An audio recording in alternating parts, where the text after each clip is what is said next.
You ever wondered what it would be like to be a secret special super agent that only uses a bow? No! Me either. But you can do that in this one. There's no guns. Your job is to take out a group of people that have taken over a city and are basically just doing a military coup here. With an arrow. With a bow and arrow, yes. And you have a super secret cybernetic bow or something along those lines.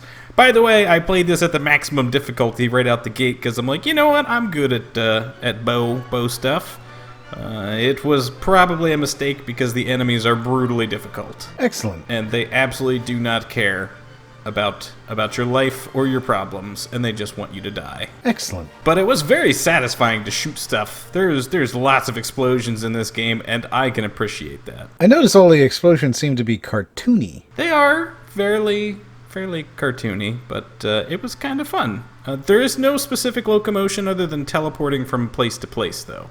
And I was not a huge fan of that. So it's an on-rail shooter. Basically, yes. And the enemy AI does not path very well. So you can't like go out there, show yourself, and get them to follow you because they just really won't do it. They just won't come back to get you. No kiting enemies. Unfortunately, they are super accurate, at least in the hardcore mode. Looks like you didn't do terribly, though. I did not do terribly. I did pretty well, I think.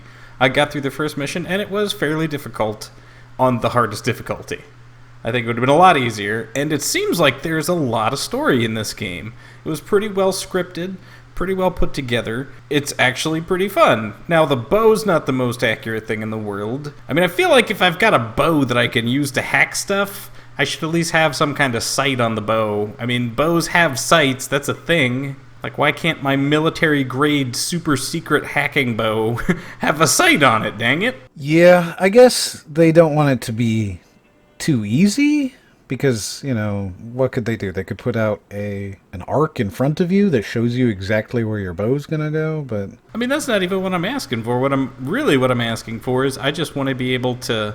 usually it's just like a little square shape with a little point in the middle, and that's where your sight's going to be, and then you still have to figure out how much up or down you should be aiming. But at least then I would know exactly the trajectory of the arrow, you know? I suppose so.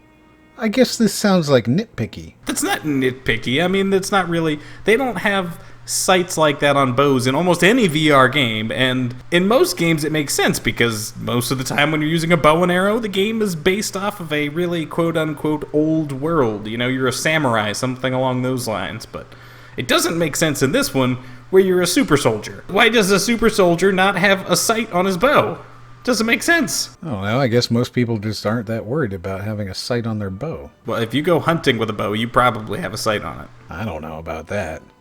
I don't go hunting. Well, obviously, but other people do. I'm not out there massacring animals for fun. Well, you could be. Doesn't sound fun to me. Why would I want to murder a bunch of innocent animals? I don't know. It might be fun. You sound like a psychopath now.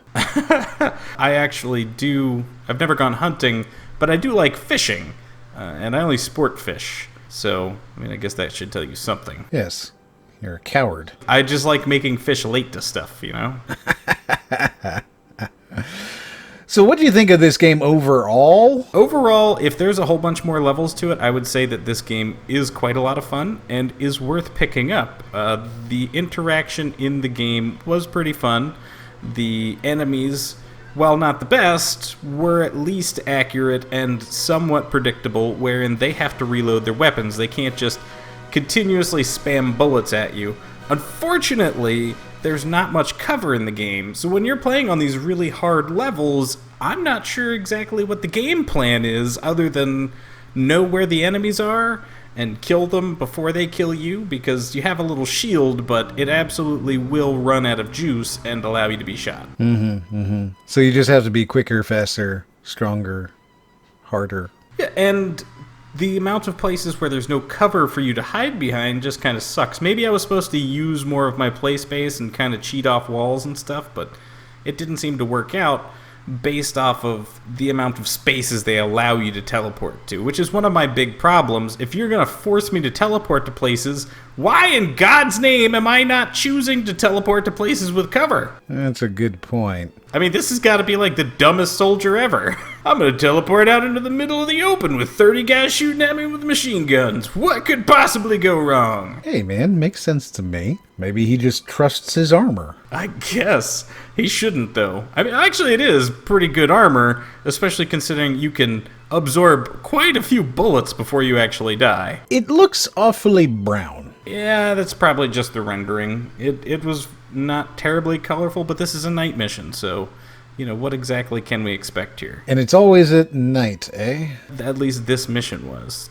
It doesn't necessarily mean that all of them are. I got over Quake Brown after Quake. Quake Brown? That's an interesting term. Haven't heard that yet. That just goes to show how very, very out of touch you are with gaming. One of the interesting things, I think this is actually something that's remarkably interesting to me, is that the reason why Quake is brown is not because they didn't like color. The reason why Quake is brown is because they still had limitations on the amount of colors that could be displayed. It wasn't millions, it was 256. So with 256 colors, they wanted to create lighting effects, which means that they had to introduce different shades of color. If you take red, well, you have to introduce 16 different shades of red so that there can be lighting effects, so that there can be shadows and bright lights and things like that. Which means that all of a sudden now you don't have 256 colors. You have 16. That's how come they chose brown and reds. It's because they only had a few colors that they could even choose. So they chose a color that they could put the maximum amount of shades into, which was brown. Well, that stands to good reason. Considering that before that, dynamic lighting didn't exist, that's how they had to do it at the time. All of a sudden, everybody goes, oh, brown, that's what people liked about Quake. No, that's not what people liked about Quake. Why are you getting the brown out of Quake? Like, I don't understand it. And this is definitely very Quake brown. Well, maybe they just wanted, to render some lights. I don't think that's a problem anymore. I don't think we have that issue with modern technology. There's not only 256 colors anymore. Yeah, there's something like 16 million or something like that. Right, you've got millions of colors. So this is very much so a tactical shooter. Tactical bow-based shooter. I don't know about tactical, but it's got some interesting stuff going on there. I like the idea, at least it's not a wave-based shooter, right? Oh man, you're totally right. At least it's not a wave-based shooter, because I haven't seen 12 dozen of those this week. Did you have fun, though? Would you play it again? I think I would turn down the difficulty and play it again, yeah. I think I had enough fun, and I think if the enemies were a little bit less difficult, I would probably have even more fun. Would you pay $20 for it? I would have to see how much the game cost before I was willing to spend $20 on it. I would have to...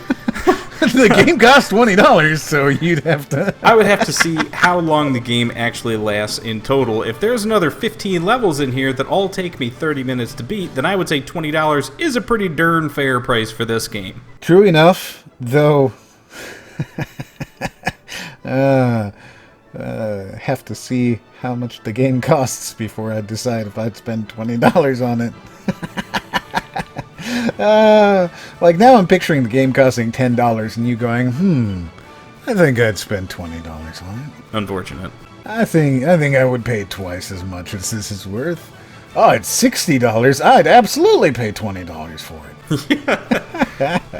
Alright guys, so that was Twisted Arrow. Have you played this game? What are your thoughts on it? If you like it, like it. If you don't like it, don't like it. Don't forget to subscribe. Check out the Patreon. Don't forget to like. We really appreciate it when you like it because it shows us that we're doing a good video. On top of that, it also tells YouTube that we did a good video, which means other people get to see it, which means that we don't have to eat ramen. And ramen is only good the first 5 times you eat it. Then it's depressing. And as always, we'll see you on the next one.